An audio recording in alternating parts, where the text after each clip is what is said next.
Tatlo ang ituturo ko sa inyo ngayon. Number 1 po ay paano makaiwas dito sa bad gateway error. Number 2 po, tips para mabilis makapasa doon sa quizzes. Number 3 po, paano makakuha ng certificates. Karamihan po sa atin, ito po ang nararanasan nila tuwing sila ay magla-login dito sa ating LMS. May nakalagay po database connection field. Lalo na po sa araw, ganyan po lumalabas. Yung iba naman po ay ganito lumalabas, 504 gateway timeout. Umpisahan na po natin. Number 1, itong bandwidth or gateway error. Bawat website po ay may tinatawag po tayong bandwidth. Ano po ba itong bandwidth?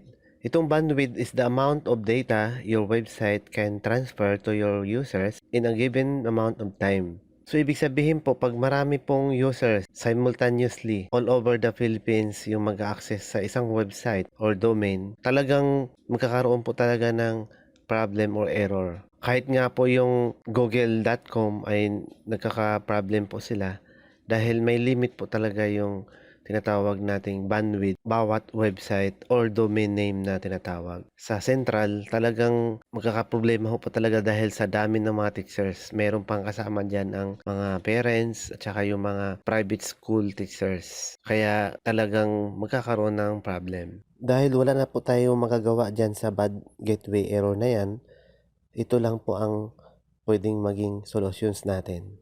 Okay, so number 1 solution para sa atin ay dapat po 10 o'clock in the evening onwards tayo po gagawa or early in the morning para po yung mga users ay kukunti lang po ang nag-access. Number 2 po, para sa kaalaman ng lahat, kung hindi nyo po napakinggan ang announcement, na pwede naman po next month until January 31, 2022 pa po ang deadline or magko-close ang LMS para sa virtual ENSET na 2.0 para sa atin, para makuha po tayong certificate.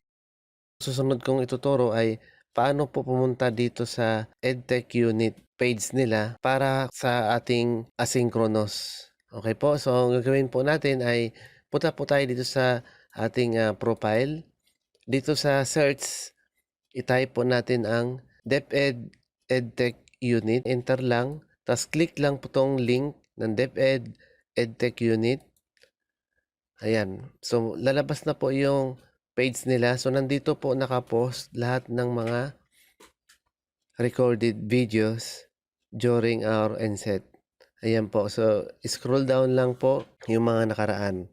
So, ang gagawin nyo lang po dito ay ipi-play nyo lang, tapos ipopost nyo lang kung kailangan. Tapos, ang gagawin nyo, pinakamagandang gawin para hindi po kayo mahirapan sa quizzes, sa pagsagot. Kung kahit na po nag-attend po tayo, minsan nakakalimutan. So, ulitin lang po. Tapos, ang gagawin natin number 2 ay write all the important details or keywords mentioned during the webinar. So, isusulat po natin lahat ng mga detalye kasi maaring lalabas po yan sa quizzes. Katulad po ng nakaraang virtual ENSET natin. So, lahat naman ay na-mention lahat. Kaya wala pong quizzes doon na mga tanong na hindi po nabanggit to sa webinar. Next po natin ang gagawin ay punta na po tayo dito sa ating LMS account. So, dito sa dashboard po natin, i-click po natin ang site home. Ayan. So, pagka-click po natin ng site home, scroll down lang po ng konti. Tapos hanapin po natin yung ICTS, Educational Technology Unit. May nakalagay po dito sa subcategory niya na Webinar Series 2021. Click lang po.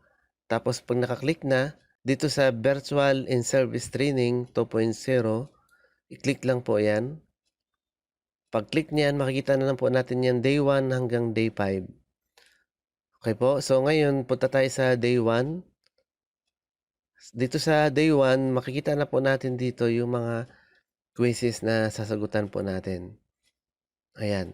So, mayroon na ako dito, tapos na ako dito. So, pagkatapos na, may makita po tayo dito sa kanan na check. Ibig sabihin ng check na yan, sa checkbox, ibig sabihin yan ay tapos na.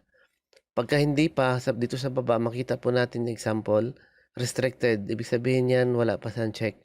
Hindi pa po ma-download yung certificate. Paano natin malalaman na pwede na i-download yung certificate? 'Pag naka-check na po siya, Certificate of Attendance, katulad po nito, tsaka ito sa baba. Okey po, so yung mga wala pa, naka-disabled po 'pag wala pa, pagka meron na po, naka-enable na po siya. Katulad nito, naka-disabled.